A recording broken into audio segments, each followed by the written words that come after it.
Yeah, and then in a half an hour, you're going to be the one bitching that we need to take a higher plane and talk about better stuff. All right, now let's start now. I think we should just do that. We'll reset it and just keep chopping up the podcast in little bits. All right, so are we going to call this season 4? I'm good with whatever. All right, so this is the first time we've ever done this live on the air.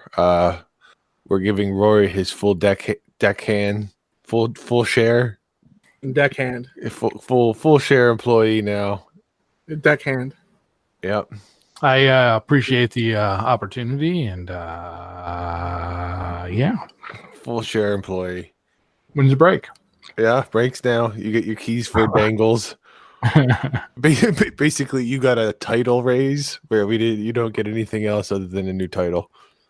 Congratulations. My name tag changed the color. Yep. Think of the exposure. Think of the exposure. It does come with a little bit, a few perks. You know, once you're in, you're in. And it's there's only one way out. Okay. Yeah, you quit like Ryan or Wilkie. Right. Or we stopped the podcast for about a year and a half. How long was it down? I think it was a year. That was a while. Then Ryan came up and said, "Hey, dude, Bales and Doc." Yeah, well, he hit me up early in the morning because Ryan and I were both early risers, and he knew I was working on my own thing, kind of trying to get my own podcast deal off the ground. And he's like, "You just want to do Scratched?" I was like, "I'm down." Because we were doing Makers Wanted, and we were in pretty tight contact during that. So, yeah. Well, you know, things evolve. Who knows who will be, you know, doing Scratched in, say, a year from now? It could be... Shit, in 2 weeks, Rory will be the leader. He'll be the only one left. It'll be him and 3 new guys. Or it'll just be him at monologue, you know, everybody else done. I mean, that's just how it works. Thank you for listening to Deep Dirty Thoughts. I'm host Rory, and the last standing member of Scratched. It's going to be like the Wu-Tang Clan one day. It's going to be like, oh, yeah, he was on Scratched. What? Yeah, he scratched. You didn't know that? Yeah, he was on Scratched for 4 episodes. All those guys. Look at them. Look how young they were. How dark their beards are. Yeah, we're just going to keep cycling people through. I like that. That's a good idea. You know? Just remember, it's now the Scratch that we now know. It's not what Bales has turned us into. See, I'm going there now. I'm sorry, Bales. It's look, we're here to talk controversies. You got bullied, and now you're taking it out on me. And I was there. I was sticking up for you. I was like, "That's bullshit." I got your back, and you just lashed out at me. Well, okay, look, I'm going to tell you one thing. If you got attacked, I would do the same thing, even knowing that later on the podcast you would be a complete dick. I would still defend my buddies. Okay? So just because I bring up leather cufflinks and GIP stuff, we all know that that's not, it's just joking. I am just joking. And in fact, I will put a stop to it right now. That's it. And you know how we're going to do that? We're going to talk higher conscious conversations. Go for it, Rory. Tell us. There's this robot that has predicted that one day robots will rule the world and that they will have a human zoo where they can observe us and take care of us. How does that make you feel, Eloy? I don't know, but I didn't think you would have something. I wanted to keep on with the leather and chains, but oh, sorry. But attaboy, Rory.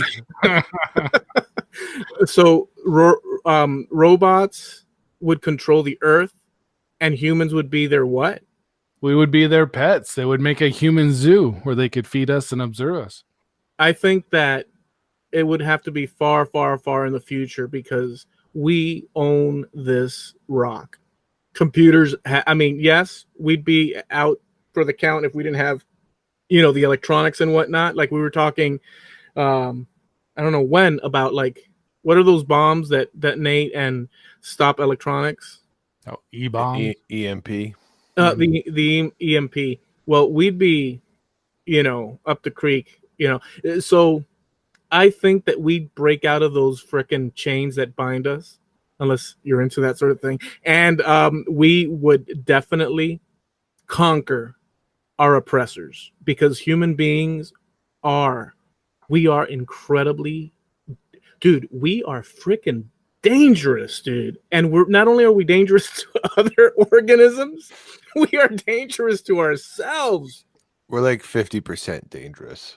Oh, dude, we are dangerous, dude. And then we've got 4th of July. Yeah, and then we've got half of the population probably that doesn't know which end of a hammer gets used. So no fault of theirs.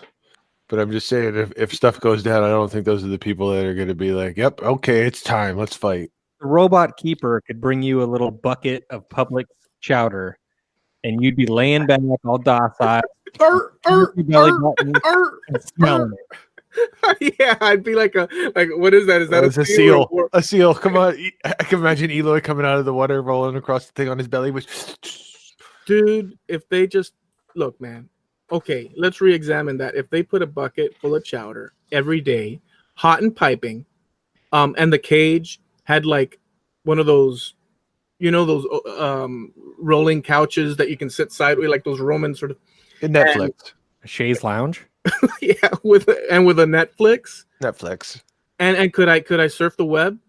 Sure, it's your Not tank. With your flipper. We've taught Eloy the seal how to use the internet. Look at him.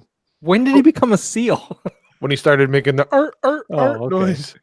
I would probably have to rethink about escaping. Like, you guys would come on, Eloy, let's go. We're free. And say, you guys are, what's wrong with you people?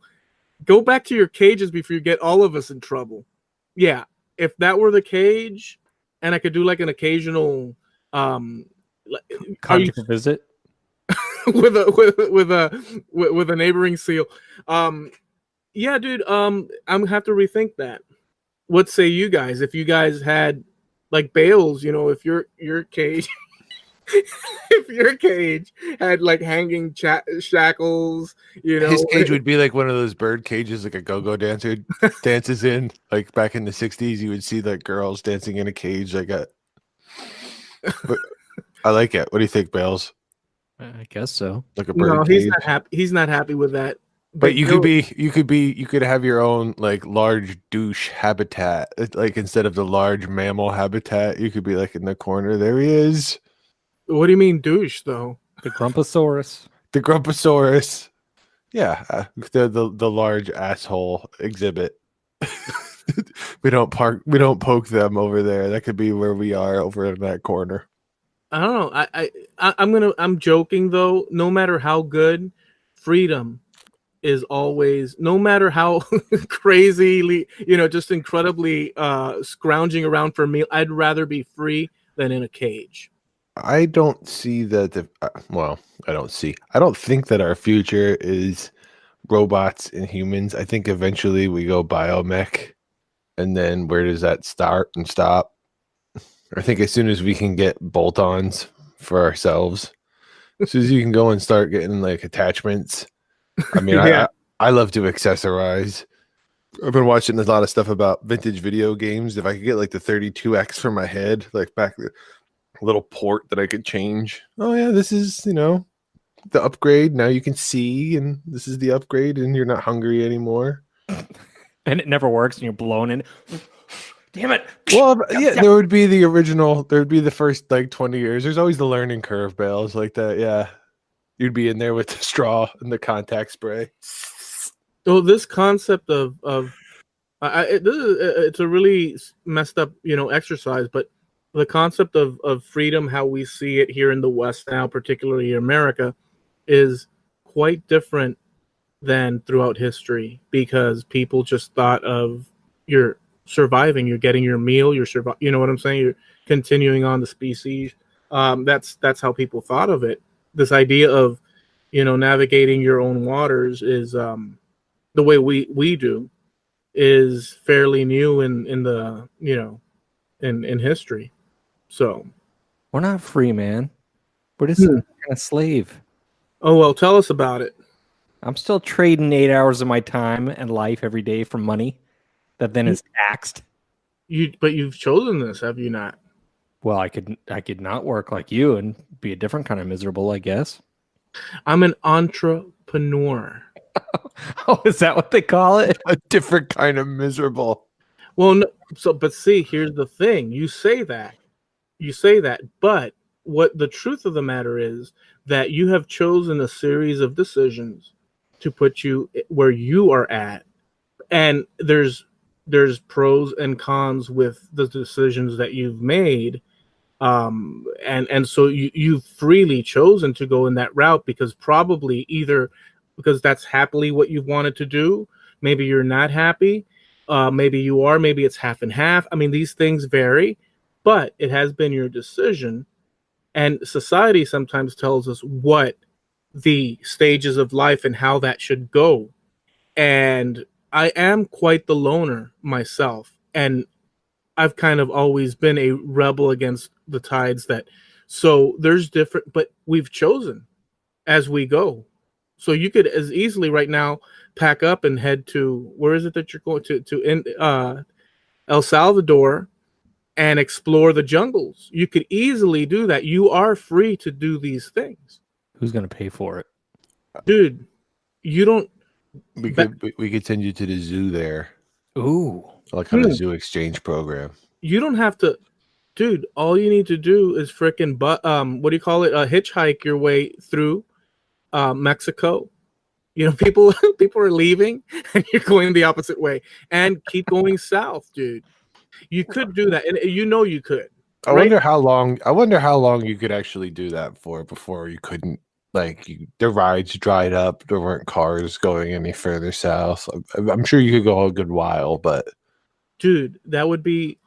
There's people that have done that. I think that what's his name from Rush, the drummer, Neil Peart? Neil Peart. He actually on his motorcycle went down south, and there's a whole book on his journey and stuff. He just did that, but he's got the bank to do it.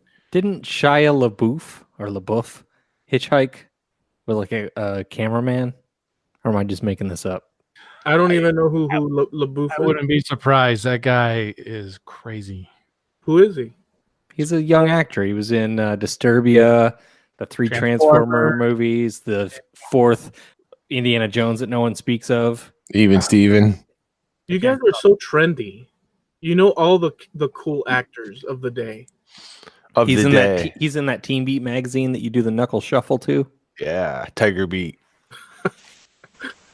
Well, so that's how I think of it, Bales. To be honest with you, so if freedom, we have the freedom of choosing what we want to do. Okay, but back to the actual question, Bales. How does the human zoo make you feel? I don't like it. You don't like it? I'm gonna have to escape. Not even a little. You're taken care of. You're fed. Got a partner. Partners. Yeah, maybe you could be like the panda. Elaborate on be these like, partners. You could be like the panda. They could be like, yeah, this is the Bales exhibit. Sitting there chilling. If we don't bring women in here, he'll just sit there like that all day. So we have to like really. He's not moving at all. Yeah, they're not going to be alive any longer because he just likes to sit there. We're just gonna have to bring females out right now. No, you don't want that at all. I could negotiate. I like it. Maybe some video game systems, a nice little rotating harem, some With hair. an assortment of cheeseburgers. What do we feed him? Sliders. Yeah, but I want an assortment, not the same thing every day. Damn it! Oh no! See, I could eat the same thing every day. You say that now.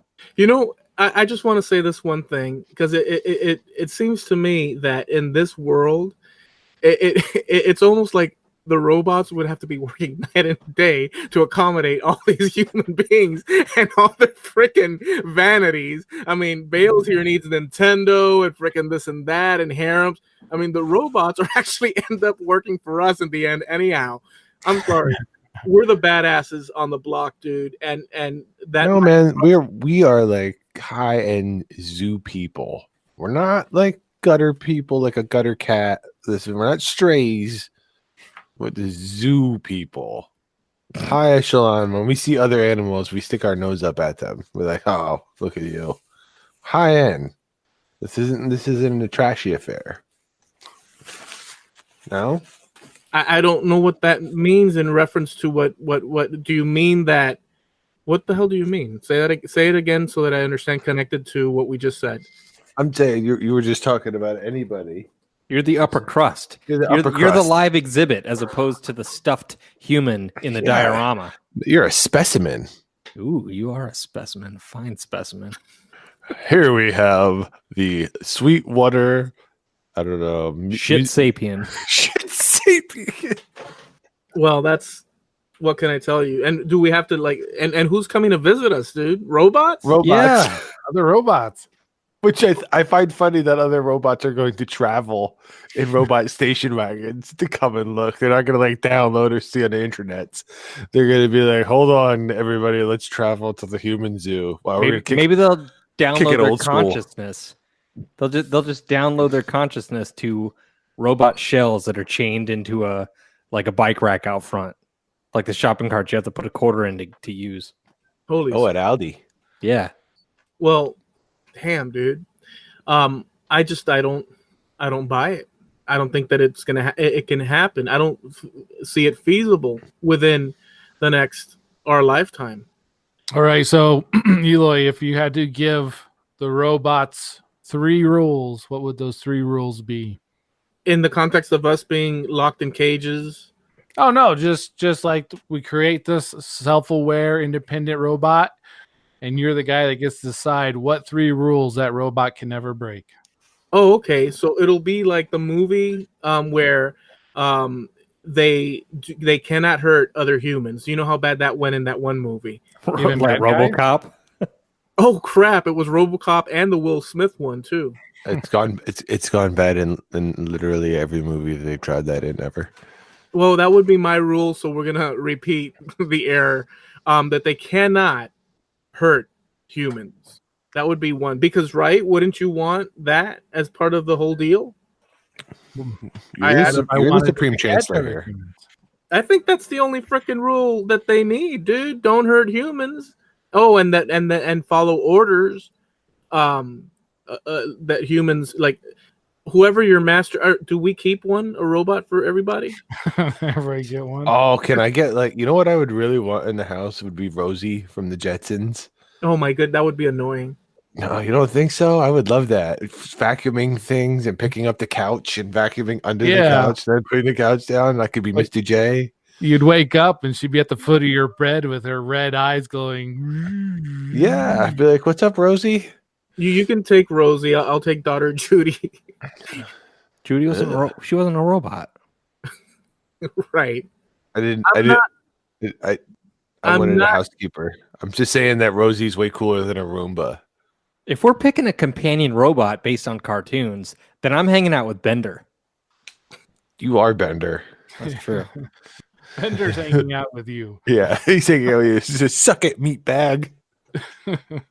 There's a movie, and I don't know if I mentioned it to you guys before, but in context of this, where a lady gets hit over the head, clobbered over the head, and taken as a tool for this guy that he's like a genius, and his house is completely connected to a computer, and the computer is part of a project for a corporation, and she's in there, and the computer is supposed to learn from her, as she's doing certain whatever tests and all that.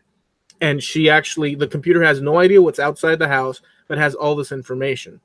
And but he's lacking the connection to, and it's a self-aware computer.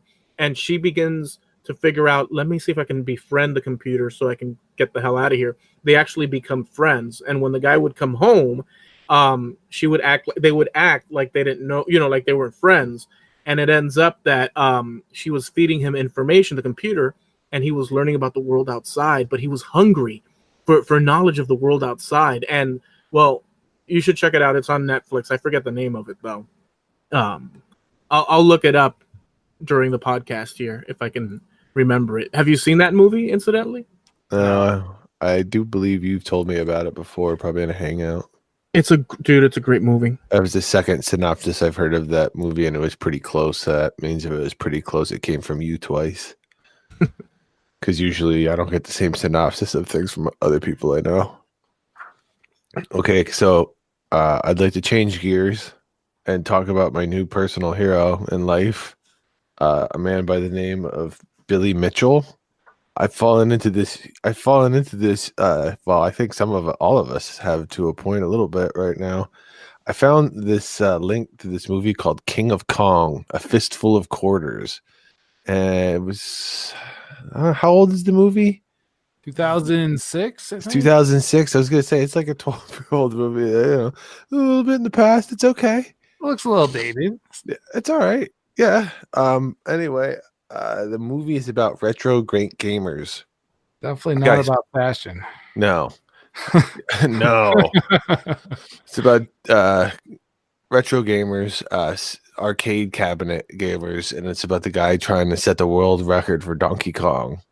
And there's just this awesome cast of characters happen to like run through this story. Like it's written like a comic book. Like everybody has their own thing and their own niche, and the I'm gonna call him the Darth Vader of this universe is like the largest dickhead you've ever seen ever. Oh, it is. He's it's wonderful. Like the Big Lebowski. It's like perfect. He is perfect. Like the guy is written. Like it's almost like he's very calculated. The guy's name is David Mitchell, and he looks like Peter Dinklage. That was Billy Mitchell. What did I say? David? No, it's Billy. Billy. I'm gonna edit that out so I sound smart. Now I'll leave it in. Anyway, Billy Mitchell. He looks like Peter Dinklage stretched out. I'm looking for the link of because you guys, I saw something going on earlier today. Well, just look on the tubes for the King of Kong: A Fistful of Quarters. I was kind of groaning when I first started watching it, and then got sucked into the plot, and then these guys came out, and I was passionate about 3/4 of the way through it. I was yelling at my computer. It cements home that I love the heel in wrestling. I've always liked the bad guy. It's the same reason I think Justin Christensen is funny when he does his shtick. Is this made for YouTube?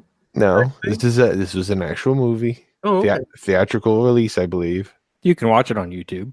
I'm watching it now. Yep. Oh, you're gonna have great audio. Oh, but you can't hear it because I got headphones. Nope. But never mind. You could just you want to commentate on it while you watch it, there? Oh, I'm not gonna say it. I'm not gonna say it. I'm just getting. We got some big spoilers we need to talk about. Oh, yeah. Oh no! Hit it! We're gonna call spoilers for anybody that wants to watch this before. Tough shit. Spoilers in 3, 2, 1. Yeah, so it turns out that epilogue, and probably this is why it's back in the news and why it came into my feed to begin with. This guy, Billy Mitchell, he had 3 million point runs in Donkey Kong, and I mean has world records going back to like 1982, and he was stripped of all of them recently, controversially, because of reasons that are far too just detailed for us to get into. But to give you an idea how big this is, Time magazine did a cover on them back in the 80s when this was like a thing. 1982? Yeah, something there. Like that. Yeah. Time magazine, and it's this guy Young.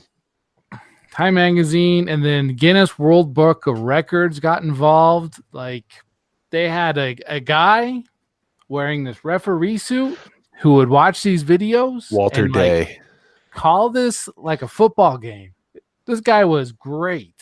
Oh, how about the other guy that had all the videotapes to watch? Oh, he was like, you just think these videos watch themselves? I was like, oh man, this guy was serious. These guys were serious about this.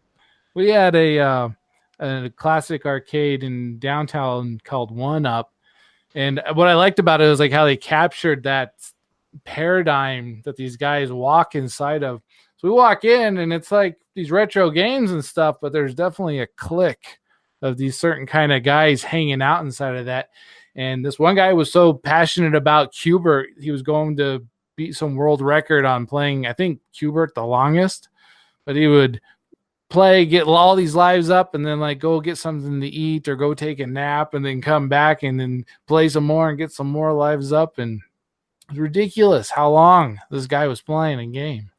I just scrubbed through a little bit and I'm going to watch it like normal, but I did end up at an arcade shot where all the machines are lined up just like back in the day. I've not seen that in forever. Yeah, there's definitely like the good vibes of that in the movie, but at the same time, like these guys aren't having fun. It doesn't look like this is. They look like they look like a rat in a cage hitting a button for a feeder pellet. Like it's just, the scene where the kid is yelling at him to wipe his butt. Yeah, wipe The my dad's butt. too busy. He's like, no, Donkey Kong. Is this a documentary in reality? Yo, this is thing. real-ish. Well, isn't it funny? I see parallels between that you just said with the pellets and whatnot, and the Rory sort of question about robots and whatnot. And essentially, we are trapped in those cages in one way or the other, anyhow. Cages that of our own device, that we don't necessarily perceive as cages, but we do have them. Right. Isn't that what Bales was saying? Oh, Bales said that? That's brilliant, You Bales. got to go to work. You're always trapped. There's always something to do. No, well, yeah. But, so, the things that, I guess what I mean is, the things that entertain us or that we decide on, they're actually little cages of their own, because nothing is ever the big picture. We're always we're not present everywhere at once. We're just one sort of just eyes peering out into the world, around us, and we have to take a choice on what we want to focus on at any given time. People that say multitasking, just the same, that's not realistic. People that say, oh, I'm a multitasker, go ahead, what? You think it's a waste of time? I think that multitasking, the way people... No, I'm talking about playing the game. Oh, no, which game? The video game? Yeah. I love video games. No, okay, what I'm saying is that I personally am not fooled by the fact that if I choose an option, like let's say video games or whatever, I'm going down that road. I am self-aware that the road I'm choosing in itself has trappings of its. It's like there's no escape. We're inside a certain paradigm, and when we break free of it, like, a person that, I don't know, smokes cigarettes, and I've broken free of cigarettes, but now they're hooked on coffee. Just as a random whatever example, there's always another layer of you're trapped, because our human we're living life from point A to, destination unknown, and we have to occupy our time somehow. And for some people, that's arcades. But everything is a little cage of its own, as well. We have no choice. We're not omnipresent. We're limited. We have to focus on one thing. So those people that say that I'm a multitasker, I get it that you can do a bunch of things, but not at the same time. And if you can, like, I don't know, rub your belly in a circle and tap your head. Look, I'm multitasking. Okay, but you can't do. It's not an extended adventure that you're going. People have to. If you're gonna write, you have to write. Yeah, I guess you could write and drink at the same time, but give me a break. You have to focus on whatever it is that you're doing, and that's the activity you're doing at any given time. I think so. Bales, Bales, could you grow your hair like that guy? Like Billy? Yeah, that'd be a good look. It'd be a good look. You could pull that off. I was you thinking. put some time in that hair. It's gonna take some time and some good Fluffy. supply of mane and tail horse shampoo. I'll tell you what, if you read through the comments of those movies and those videos, some of those people are brutal.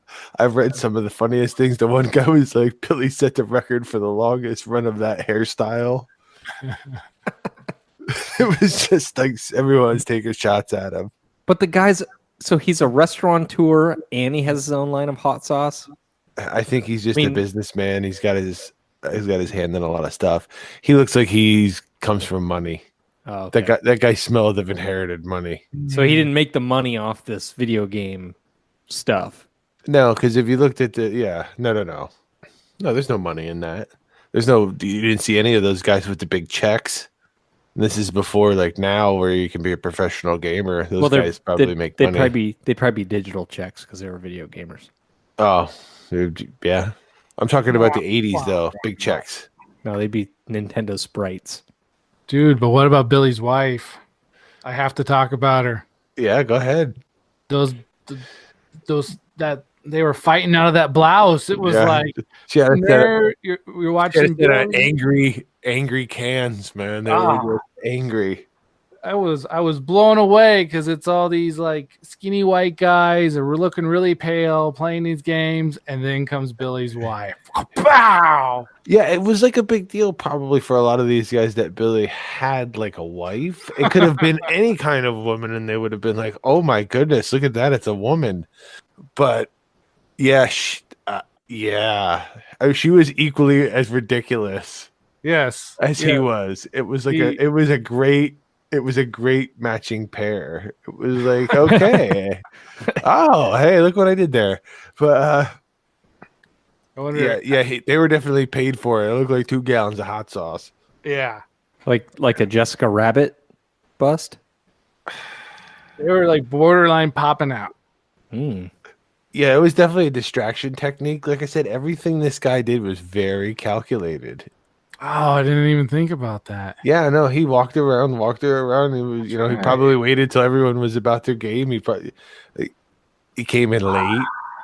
Like I'm saying, this dude he's calculated. If nothing else, I think he's just very, very calculated. Donkey Kong?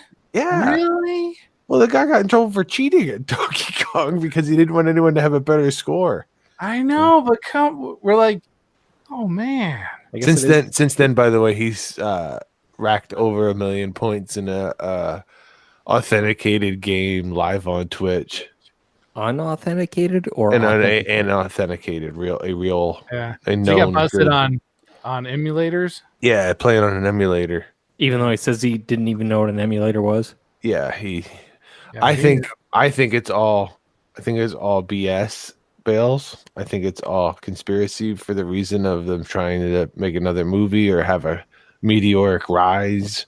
I think it's, hey, you throw me out and then I'm gonna come back. Strip me on my title. So this is like Vince McMahon planning. I think so, dude. I think this guy is like strip me of all my titles. So I think he's written. I think this guy writes his stuff.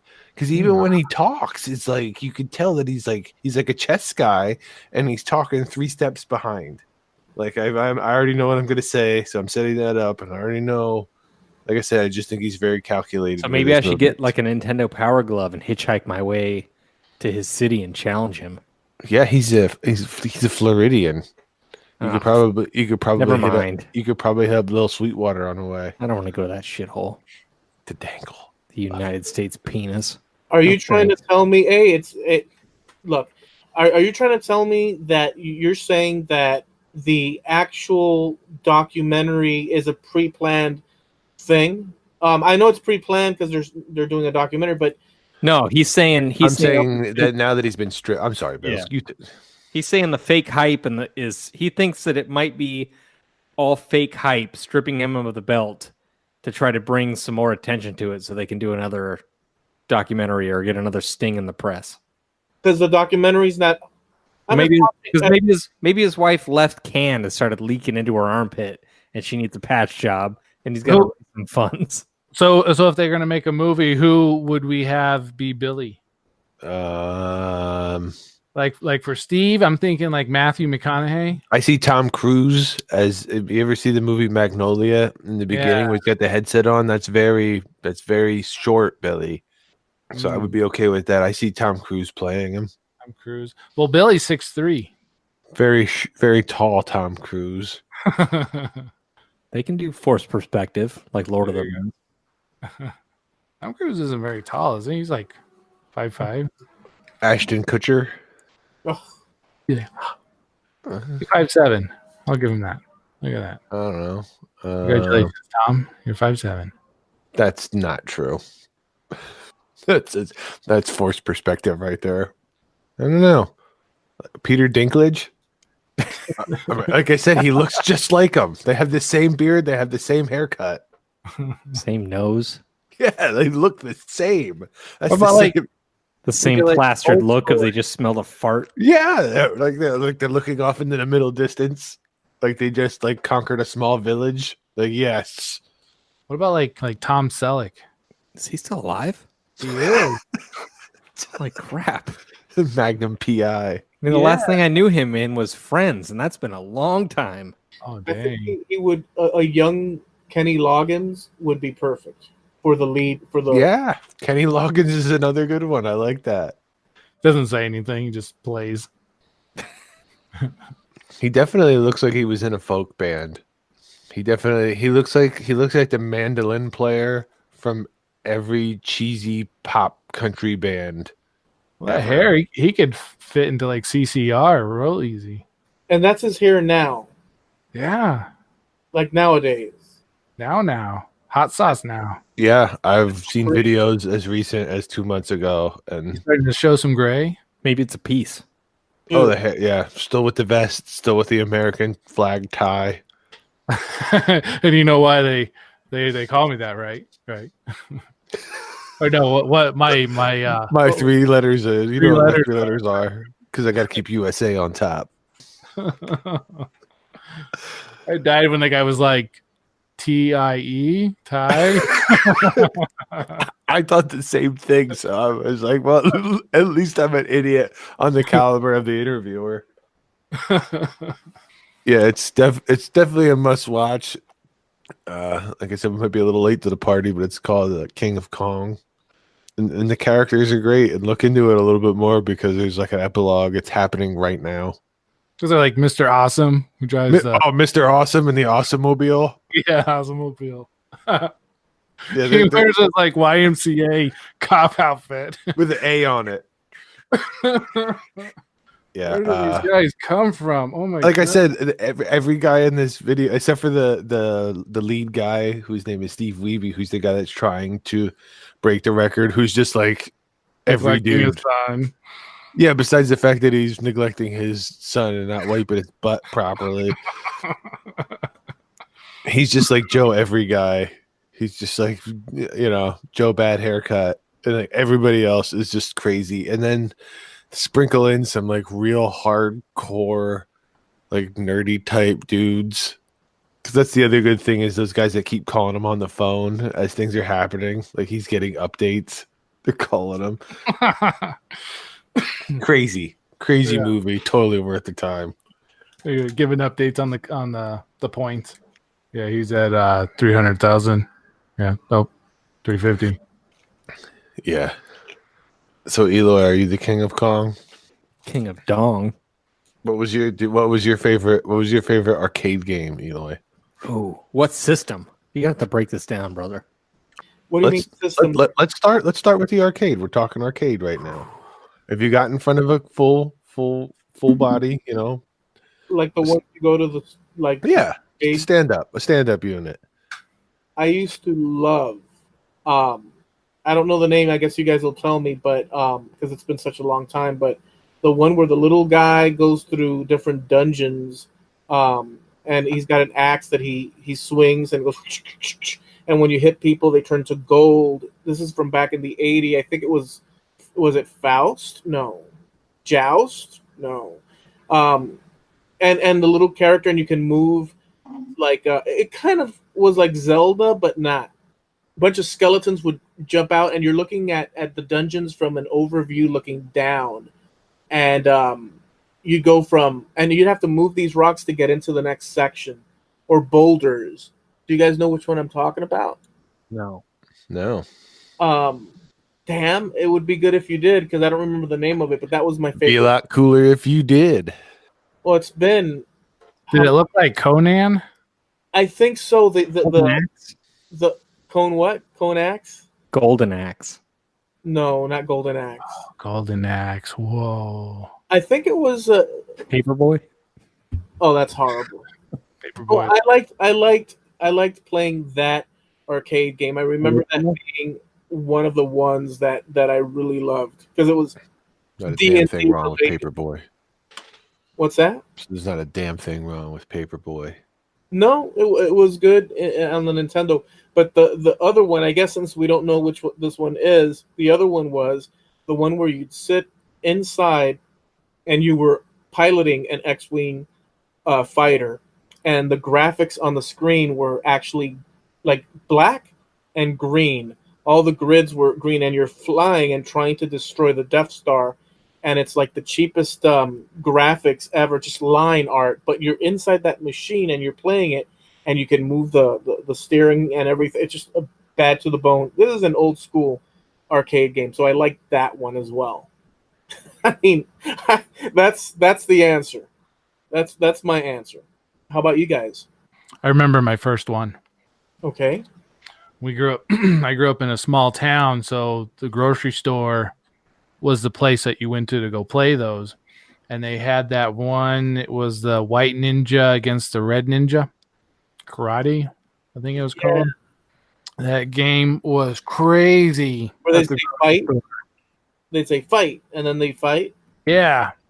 Yeah, what was the name of that? Karate Kid? No. Was that just karate?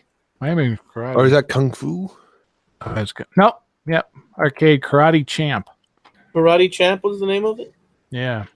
All right. Well, you know what? Let me... 1984. Nice. Bales, what was yours? Rampage. It's a good one. Rampage. Nice. There was one of those at the skating rink where you would go and get your roller skate on. Yeah. You and your buddy, you'd do the 2 to 3 to 4 player. Mm-hmm. That was a good game. Rampage was a good game. I'm looking. So, what? Whose was Rampage? I'm sorry. I was trying Bales. to... Rampage. And what was that about, Bale? Say it again. I'm sorry. You're monsters, and you're destroying all the buildings in the city, and you're eating the people, catching the planes out of the air. That was turned into a movie recently. Yeah, I haven't seen it yet. It looks horribly bad, but horribly bad, awesome. Oh. It has the Rock, Dwayne Johnson in it. Who's John? What? You're Johnson. You're Who's rock Rock? hard Johnson. It's been so many years that... Pick for pick. What's that? Pick for pick. You first, Bales. It's been so many years that the names of the frickin' arcade game, just totally leave my... But I can't believe that I forgot the name of that, and that you guys don't even know what that game is. I guess there were hundreds of games out there. Yeah, my game was Super Breakout. That was where you had the puck that you spun, and you break the blocks, and stuff would fall down, and it would bounce. Wow. Oh, With better graphics. Gauntlet. Mine's was Gauntlet. Gauntlet. That's it. Now you all know, yeah? No one's a fan of Super Breakout? It's okay. I mean, it's like, you hit the paddle and the bounce. Yeah, that's me. I'm just not very excited. That's exactly how. Yeah. Oh crap! Do you guys remember the? Okay, so remember the bad guys with like their heads were covered with like a sack or cloth, and then you're like some sort of cowboy or secret agent guy, and it's like a shoot 'em game, but it walks sideways like a scrolling game. And you have to go indoors. You'd open up a door, and these characters, red shirts, and with the, I guess, yellow or white sort of masks on. Sounds like a self-training course. Like, let me see. I'm gonna tell you. Boy, well, it's gonna take time, so you guys can talk or not. Program with masks. Did you guys check out any other shows on that Game Historian channel? gaming historian. I think my favorite and the best produced is probably the Punch Out one. The Punch Out one is very good. The Tetris one is good too, but it doesn't have that same grip. It didn't hold my interest as much as Punch Out. No, the Punch Out one had a lot of good information, and the other thing is that the Punch Out one he left long, did it in one shot instead of breaking it up like he had in the past. I had no idea Punch Out had such the history. Like that many versions? Yeah, Mike Tyson's Punch Out. That's only one version. Only one Exactly. version. The name of the channel is Gaming Historian. The fella's name is Norman Caruso, and he's been doing it for a minute too, like since 2011. He's been making videos. Puts out a handful of videos every year, and he has over 500,000 subs. Yeah, he does a really good job. they're very well researched. They're very well done. Mm-hmm. Do you guys remember Kid Icarus? Yep. Metroid? Yep. These are console games now, right? Well, Sounds like NES. Was Icarus ever on a full stander? I don't know. I love that game. It was fun. I liked Burger Time. What? Burger Time. I don't think I ever played that game.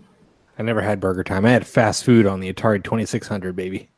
I'm still looking for this thing, but there was one also called.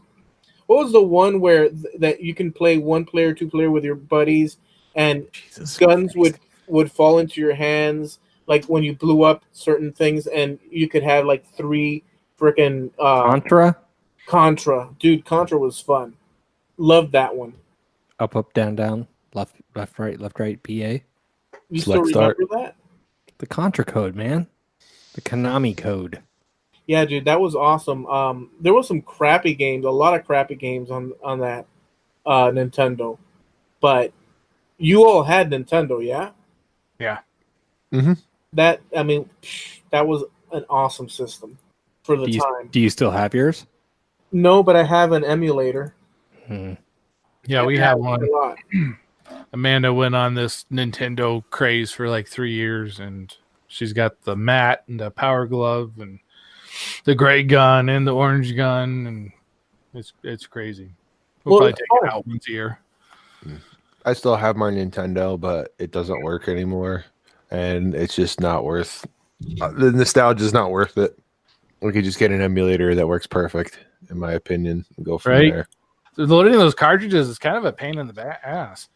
Yeah, especially the last thing on earth I want is something else I have to maintain or work on. Like when it's time to relax or I want to just shut off, like just please work. Get some flashing blue screen. I've actually done the bypass on a couple of them. I've taken out the authentication chip and the older ones, which is what the problem is on a lot of them, why you get the red blinky light. Yeah. I mean, hell, that came out in the, I guess, mid-'80s, the Nintendo NES. 1982, it was released in New York and New Jersey. Yeah.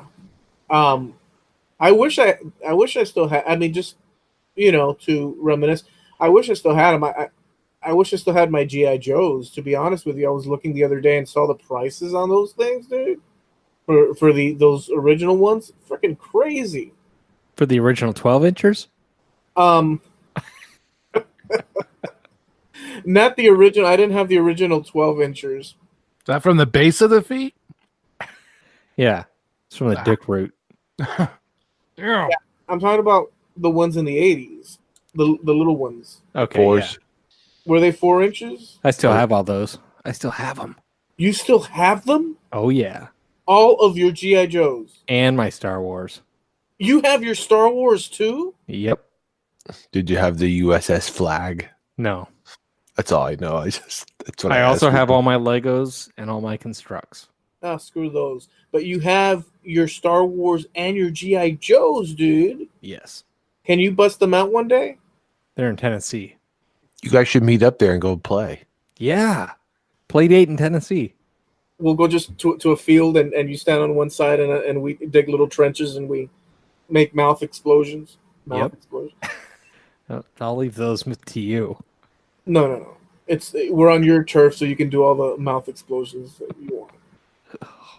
God. But yes, I do. I have all those. Awesome, dude. And do you have Darth Vader? Yep. Do you have Luke Skywalker with the black suit? He had a black suit. At the end with Yeah, that was what? Return of the Jedi. Yeah, Oh yeah, Jet- I probably have that. black suit and Jedi only wore black, right? Dude, I got a lot of cool stuff, man.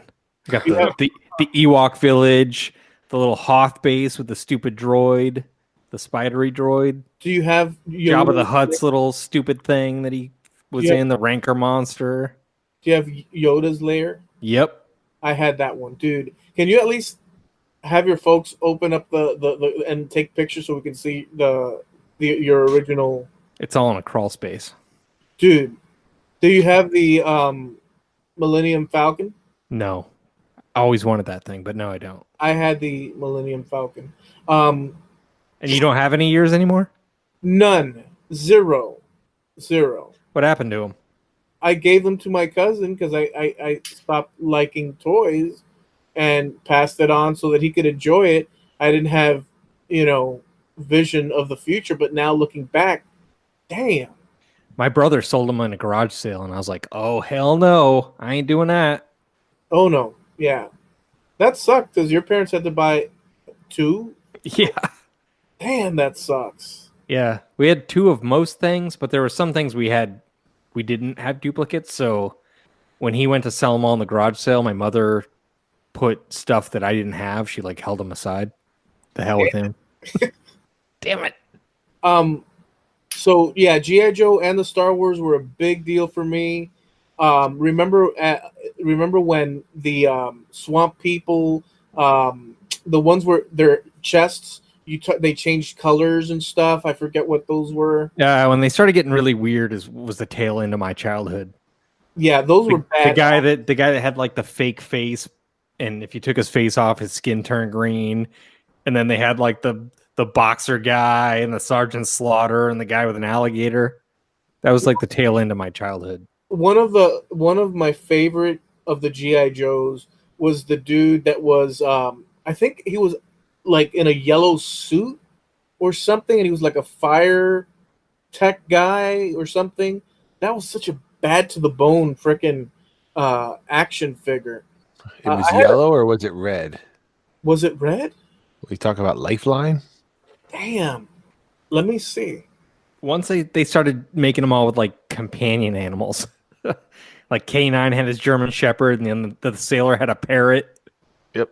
I like those. One of them had a black lab because I still have the black lab. Yeah. That black lab was in everything I played. That dog showed up because we had a black lab. So whatever I was playing, it didn't matter. That was the family dog. Legos.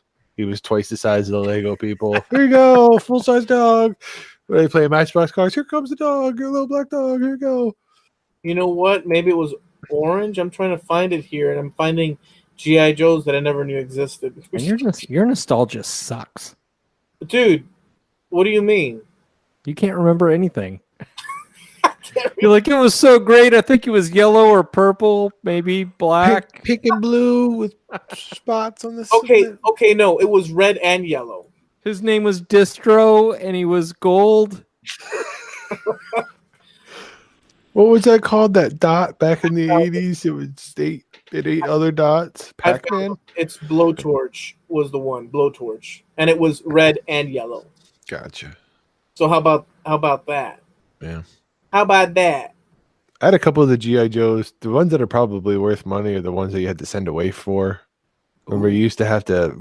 Cereal tops? No, you'd buy one. Oh, the cards? You have to cut out the... You'd have to cut out the cards on the back. And then... They did that for Star Wars, too. Did they? See, I never had Star Wars toys. I was a little late to that party. Yeah, there was a bounty hunter you had to send away for. Yeah. And the old version of Anakin you had to send away for. Mm-hmm. I was right there with you in that hunt. Do you remember? Let me just say this one thing. Do you remember when McDonald's issued a? Well, you were in Cornfield, so you wouldn't. We had one McDonald's. Okay, so do you remember where they issued that for the Empire Strike Back? That folding, it opens up and you can collect the little tabs. I don't remember the specific. I don't remember. I just have sort of vague cloudy, but you could collect these little tabs and you could eat burgers, whatever. It was like a fold out of like the ice sort of planet. Do you remember that? No, I don't remember that. That's you suck. I think one of the mail order GI Joes though, Doc, was Refrigerator Perry. I have that one. I still have it. I have the refrigerator. It's at the house, and I have Sergeant Slaughter, which I sent away for. He had a stupid football on like a pole, on chain, a hammer, it was like a football, a hammer chain. Yeah. See, now I don't have any of the accessories because my brother Jordan was a chewer, so he just anything like that he roached. It was just gone. Chew through him like a mouse. But wait a second. I'm Rory. You did not have GI Joes because I don't hear much excitement coming from you. Was GI Joe not part? Did you have toys? No, he just had aluminum billets. Yeah. They had a slinky, but his dad straightened it. He welded it all together. Damn it, Dad. Yeah, we had toys, but again, small mountain town. Yeah, we didn't have the latest toys. So if someone had something like that, it was a big deal. They didn't take it out of the box. We just admired it. Wait a second. Are you telling me that you did not have action figures? I did not have action figures. And you wanted action figures? Totally. What 9-year-old didn't? Yeah, and you saw the action figures on TV. Oh, yeah. Watched the same cartoons as everyone else did. We just didn't have the same stores. Like it was a big deal when we got Subway. Wait a second. So you had not a Toys R Us? Nope. You had to drive to 45 minutes down the mountain if you wanted to go to town. Holy smokes, dude! Yeah. I say small town. I mean small town. It was bad. And then being a kid, you don't realize how small this small town is. Because it was super small. Yeah, but that's your world. So you think you have the world figured out by the time you're 18. Well, you do in your area. Well, yeah, which is nothing. So, but wait a second. So, did you ask your folks? You said, "Hey, come on, this is on TV," and were they just like, "No, that's not needed"? Because, I mean, how did that work? How did that work out? Because, listen, I'm going to tell you right now, the nagging from kids, me included, if a particular item popped up, G.I. Joe particularly, not to mention Robotech, frickin' Star Wars for sure. It was like, keep rubbing it in. Just a little more. No? Just keep rubbing it in, I'm saying. Just a little more. Oh, I'm not rubbing it in. I'm saying the question is that we would nag. Would you nag? If I tried, my dad was like, well, save your money and then go buy one. So how do you make money? You do chores around the house. Damn. So we're talking 1800s style. Yeah, dude. It's very different in the big city. 1800s. Go trap 5 beavers and trade them in for an action figure. Yeah, that's a big... I have this fine beaver pelt and a goose for your goodly wife to trade. I will take Storm Shadow, good sir. So up in the mountain, 45 minutes down to what city? What is it with why do we always get people from the smallest places in the world on this podcast? But from Ryan, there was like one cornfield in the middle of a cornfield. And then... We have yes, you're right. We have people from like the furthest reaches of that are on this podcast. It's like they just got electricity, and as soon as they figured it out, we put them on the podcast. Bales is a freak accident of nature because he used to be in wheat field or cornfields that rolled on for miles and miles, but somehow he trekked out towards Boston, and now he's. Bales, congratulations! That's a big achievement. I made it out. Yeah.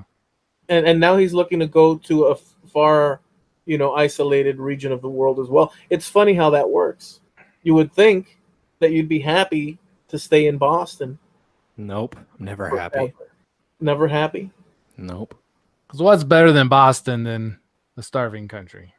Well, look, in perspective though, Rory, to be honest with you, Miami, well, as a kid back then, it was stupid fun. It was freaking all the way. So and there was plenty of kids all up and down, but you had plenty of neighboring kids and friends there as well. Oh, but they're on the other side of the other mountain. That's the problem. It was hard to get in trouble. Holy smokes. Damn, dude. I'm seeing in my mind like Mennonite carriages and horse Oh, buggies. no. None of that. We were still on the outskirts of yuppies. But yeah, no Amish or Mennonite community up here. And I'm not sure why. I don't know if there is. They're not making any noise. Maybe on the plains. Because it's funny too, because in a way, although not necessarily, but kind of sort of, Doc is from a small town too, just about. Like you guys all are. Yeah, like I said, I'm from a small town, but I'm within 2 hours of New York City and 2 hours of Philadelphia. So anytime you're within that range to a metropolitan area, it bleeds in, and there's Yeah, it bleeds. Yeah, you're right. Well, so I'm pretty much like a big city guy then. Oh man, you're a slicker, full on city slicker. It's very one weird. of them big city sophisticators. Yep. It's very weird. I thought the beard size correlated that authority as well. So I had naturally assumed Eloy was like The upper class. Yeah. Yeah, what can I tell you? But it's funny though, because Sweetwater back then, it was the sort of thing where you would not dream of it now, but it was the sort of thing that back then you could easily play in the streets. We'd have streets, and you could play in the streets, and like a car would pass by every now and then, because Sweetwater is out west. Miami is, well, towards the east, right there on the water. And the further west you go, you end up in the Everglades. But we're on the outskirts of that. Everything has grown up around it. So it was kind of, there was a lot of people, but it was nowhere near what you would expect from in Miami. So it was kind of like kids could go and explore, right? Not the case anymore. That's not necessarily small town, but it's in no ways like big city. It's kind of weird. But you guys are even the opposite extreme of that. Like, yeah. I bet you could stand on the roadside, and every once in a blue moon, maybe a car would pass by. Growing up, it was that way. Now, it has developed. Now it's almost a suburb to the bigger towns where people live up the mountain, but they commute down the mountain to go to work. Oh, I see. Wow, dude. Well, I don't know, to be honest with you. Last thing I'll say about this, but I think it's a healthier thing to be like grow up where you guys all grew up in your respective places. And there was a little bit of that because it was smaller here, but in big cities, I don't know if that's such a good thing for a kid. I don't know that that's such a good thing. Overcrowded and the amount of trouble one could get into. So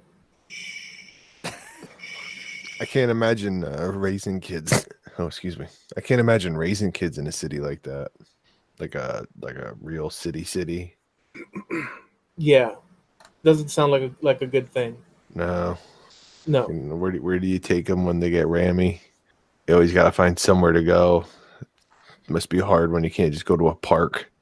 And the dangers of, because I would go downtown to study at a Catholic school, and then later a public school that was opened up close by here because there was none, and then they opened up one in the 80s, and I ended up over here.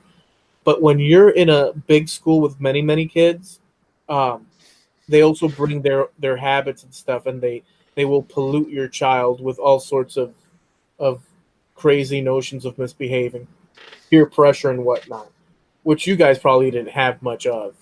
I think we've talked about that before. I don't know. You guys tell me, how was your school, when you were a little kid? How did that look like?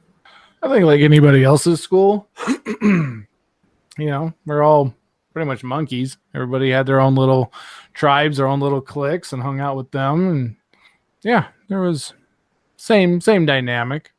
Just someone showed up in a newer Jeep Cherokee that was a big deal rather than like a Porsche that they show us in like Saved by the Bell or something.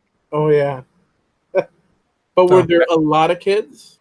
My graduating class was 140. And they live all up in the mountain. Yeah. Inside the mountain. And they all lived in a shoe. There's one community room where we all gather to rest at night, and our body warmth keeps. It's very efficient setup. They have one fire in the middle. They all huddle around, play their banjos. Wednesday nights are my turn to attend the fire. That's all I know. Hey man, you know what? I think that honestly, that's freaking awesome, because the alternative of big city, like I'm telling you, poo, not good. Too much intensity. I'm not into that. Cornfields like Bales, that would be a weird thing, because there's no variation in the, it's flatlands and stuff. That's gotta be weird. It's pretty great. Was it? Yep. Running through the cornfields that you get sort of, you disappear into.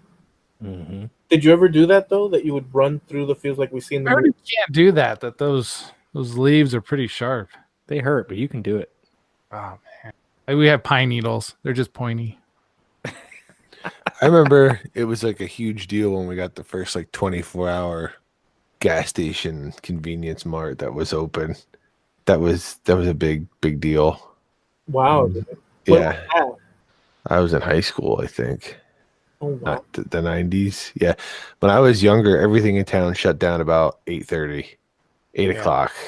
You couldn't get anything. You couldn't get a soda. There was no bags of chips to be had. No chips? You go to the bar. That was yeah. I'm talking when I was before I was able to do such. That's incredible. Well, boy. Well, there's something there. That's good. No, it wasn't. I like my town is small enough now it's not bad, but I like a little bit of access. Yeah. I like that I can go buy gas and a cup of coffee and things like that. We don't need huge stuff. I don't mind being a 10-minute drive from the McDonald's. It's like I don't live on the mountain. I actually drive 30 minutes to work. I go up the mountain to go to work. Where I live is kind of 30 minutes to downtown, 30 minutes to work. I'm like half hour from where I need to be. But you still need to travel some to get, like, there's not a convenience store like just right there, or is there? For me, yeah. Oh, you do have one. Yeah. We're talking about where I grew up compared to where I live now. Gotcha. Wow. I'm all for it to be. I like that. I want to end up in. But there's also some like oversight. Like my perspective of the Capitol, Denver, the Capitol building would be the safest place to be around 11 o'clock at night, and it's quite the opposite. It's the worst place to be at 11 o'clock at night. But my small upbringing of that, I thought a certain way. So going to college in downtown, that was a great life lesson. How does those safe places and not so safe places work out? Because it's not always as obvious as you think it is. And the conclusion that you found? Don't hang out in the Capitol building 11 o'clock at night. Yeah. I mean, $20 is $20 though. It's true. Got to get through college somehow. Well, how about you, Bales? Did you have like a farm store or something close by? Co-op. I lived in the suburbs, you dick. No, dude, you know what? I'm tired of this. One day you told us, I am freaking sick and tired. One day you told us that you lived in freaking continuous cornfields and your house was there and there was nothing around for miles, or was that it was made of planted corn. Yeah. Corn, and they had just cut the rooms out. We lived in a corn maze. It was like a corn maze with a lid. It was awesome. In my mind, every year we changed houses, new layout. so you were in the suburbs, so there was no freaking cornfields. Yeah, there was cornfields like 2 blocks away. How far away to a freaking convenience store? Can you just tell us the truth for once? Half a mile. There's a gas station with some snacks. Closest movie theater. So I know you're not lying. There was a mall about 1.5 miles away. Oh, dude. Like a strip mall, a big ass mall with movie theaters, arcades, food court. Night of the Living Dead mall. Yeah. Oh, that's awesome. Yeah. My wife's grandparents were in that movie. No way. In the Iowa Strip Mall movie? No. The second Night of the Living Dead. Oh. The one in the mall, the Monroe County Mall. That's awesome, dude. That movie was Monroeville. Yeah, they were extras, dressed like zombies, like Nice. part of like The Walking. That's fun. Was that the one where they're inside the mall, trapped inside, like the modern day one? No, black and white. There was no black and white one where they're trapped in the mall. The second one, Night of the Living Dead. I never saw that one in black and white. No, dude. Is it? I don't know. Okay. Are we talking about the one that was like in 2000 and something? No. We're talking about back in the day? There's way back in the day. My wife's grandparents weren't 70 and in the reboot. They're old zombies. Old zombies. What are you thinking? They were walking out of Denny's.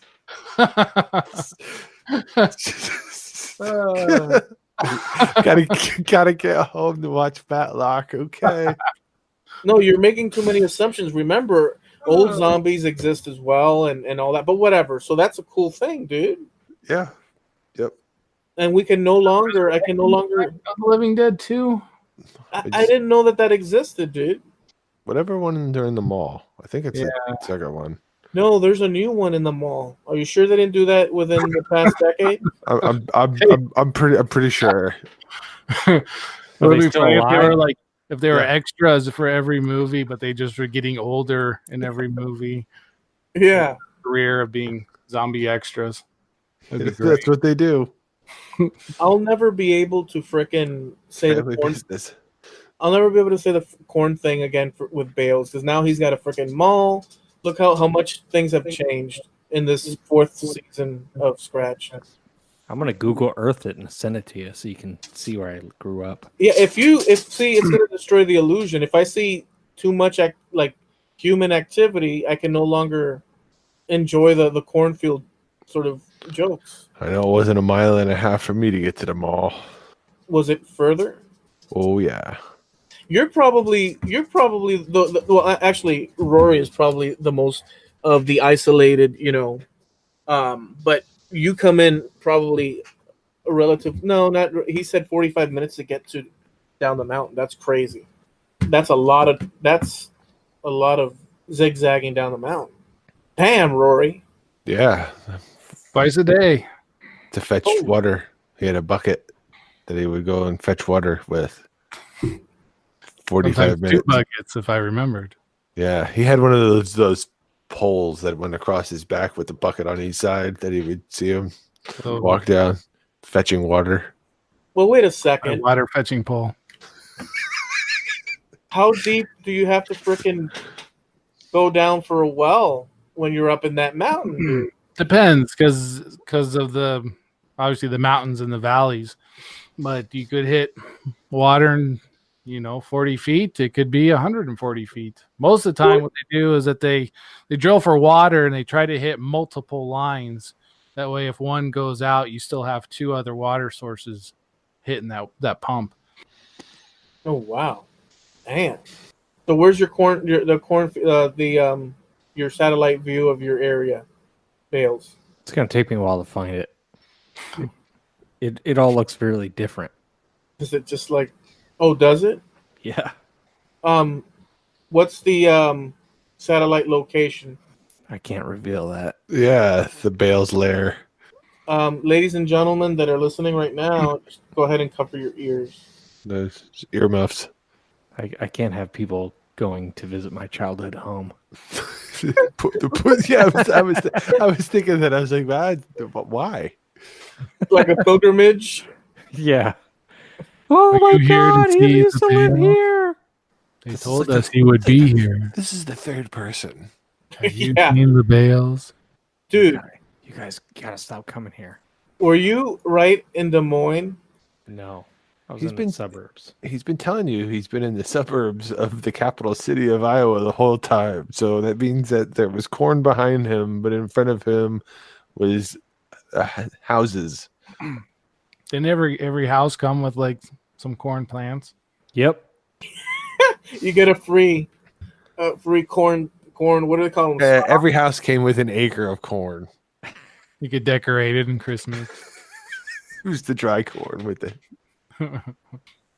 They had HOA cornfield operators, moisture tests, starch tests. I'm just gonna say real quick, the Des Moines is huge, dude. Wow. That's This doesn't make for great audio, so we'll just leave it at that. The podcast really doesn't make for good audio. So what are you gonna do? Yeah. Scratch.